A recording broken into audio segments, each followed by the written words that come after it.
Good morning and welcome to the 2009 NCAID Conference. My name is Beth Wren and I'm your current president. Rudy Johnson, your current president-elect, will take over in about 6 more hours at the end of this conference, and you're actually going to hear a presentation from her after this brief presentation, and welcome. This has been a very exciting year for me as president. NCAID was the host chapter for the national NAID conference that was held here in Greensboro in 2009, led by Hilda Barrow and Darlene Smith-Worthington, and a number of other very important, valuable volunteers from around the state who spent countless hours running committees as well as just volunteering to do the legwork. It was a great experience and it was hard work, but I think that as a state and as a supporter of developmental education, we really represented ourselves well. But at the same time, we also came into what was kind of a budget crunch here at the state, and we've had to deal with some challenges that are not new. We've seen these in the past as well. But as developmental educators, you and I both know that we're always going to do what it takes to get the job done. In addition to that, we're still going to continue to try to improve what we're doing. And throughout the next year, I'll continue to represent you on a state committee sponsored by the North Carolina Community College System called the Developmental Education Policy Team. We're going to be reviewing some current policies and seeing what the state can do to help bolster developmental education and make our lives easier while still making the students the most successful that they can be. One of the reasons for this alternate conference format this year is because of the tightening budget for each of our schools. Travel restrictions, we weren't sure if we were going to be able to travel at all. And rather than having to ask your supervisors for travel funds, we decided that instead of having a centralized 2-day conference where you had to spend money on a hotel, that we would host 4 regional conferences simultaneously so that you could drive and to the conference yourself, bring your friends, bring more adjuncts ideally, and be able to drive home the same day.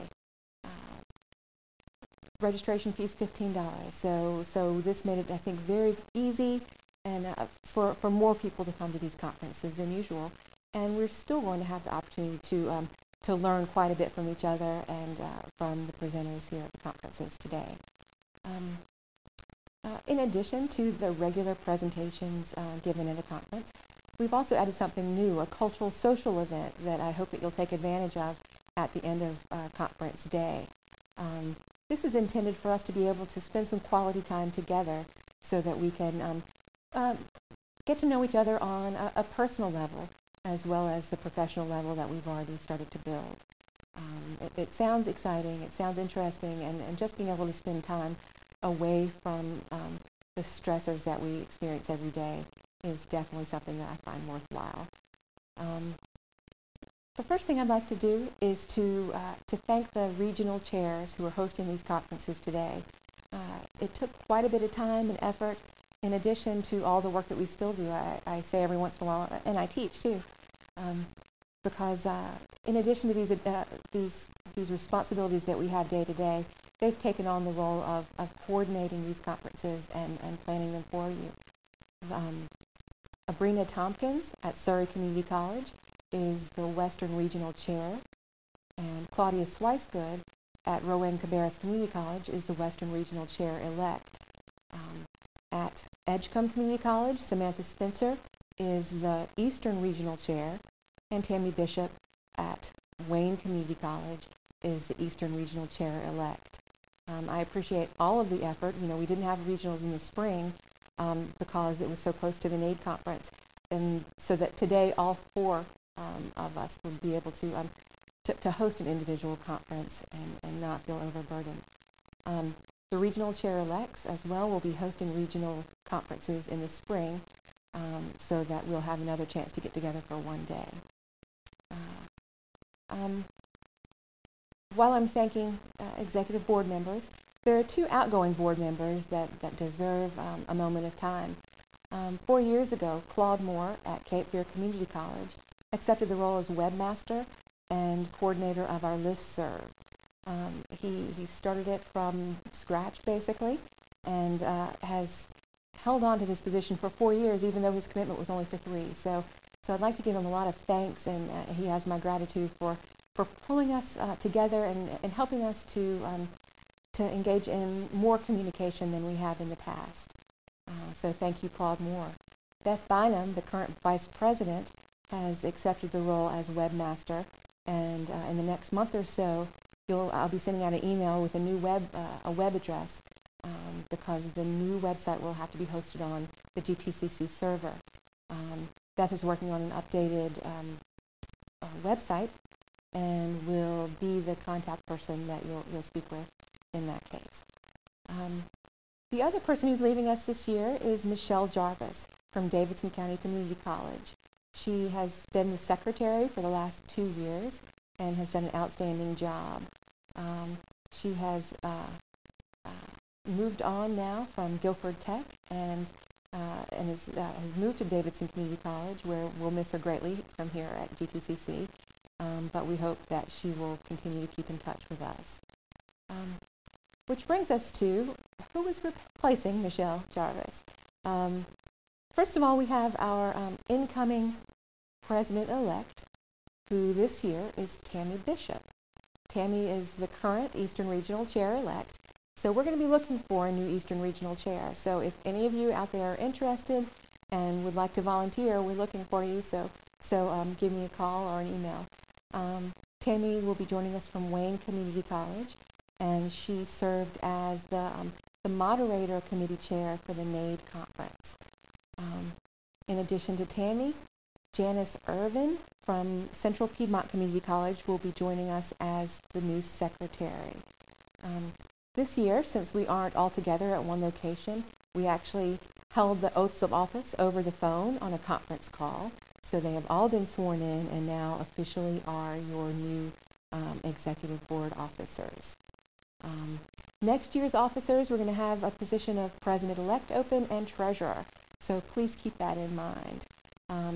In addition, we've appointed John McHugh from Gaston College to be our Western Regional Chair-elect. But we are still looking for that Eastern Regional Chair. In a few moments, you're going to hear from Rudy Johnson, your upcoming president, and she's going to speak for a few minutes and also offer her welcome. But before that, I'd like to announce the 2 awards that NCAID has given this year. The first award is called the Shining Star Award, and this is given to a community college in North Carolina that has demonstrated an overabundance and wealth of attention to cultural diversity in all its forms. The Cultural Diversity Chair is Anna Anaya Vega, and at one of these community college regional conferences, in a few moments, she's going to be awarding a plaque and a collage that she made with all of the documents that accompanied the nomination form that she made herself. It's a new tradition started by Anna, and we are very grateful for her for that. The Cultural Diversity Award is given to the school that most demonstrates a commitment to understanding of differences and similarities, both in race, gender, abilities, religion, a number of different things. This year's award winner is Wayne Community College. I know everyone at Wayne right now is applauding very hard, so I'm going to give you a second so that you can pull yourselves together because it is very exciting. I'd like to thank you for all of the work that you've done in this area, and I encourage all of us to pay more attention to this, and also for you to consider nominating your own school next year. The next award that I'm going to announce is the Outstanding Alumnus of Developmental Education Program. This year's Outstanding Alumnus of the Developmental Education Program is Noelle Allen from GTCC. Noelle is joining us at the Surrey County Community College, and so I'd like everyone to turn around and stare at her so that she can blush, and then in a few moments you're going to hear her presentation. that explains how she came so far, and as she talks about the people who helped her along the way. My last point of business here is once again to take a moment and thank all of the regional chairs who again have put so much effort and time into hosting these conferences today. So if everyone would give them a round of applause. Everyone look at them, Claudia, Abrina, Sam, and Tammy. And once more, I'd like to thank, last but not least, all of the book reps and publishing companies who have supported us throughout the years, and especially this year. Townsend Press, Pearson, Prentice Hall, Cengage, Hawks Learning Systems, and so many more, and I apologize if I've overlooked one of your names. Thank you once again for your support. All right, so now we're going to cut to Noelle Allen, who will give you her presentation and get us started on what's going to be a really great day. Thank you for your time, thank you for your support, and continue to keep in touch, and let's have some good time together today. Thanks.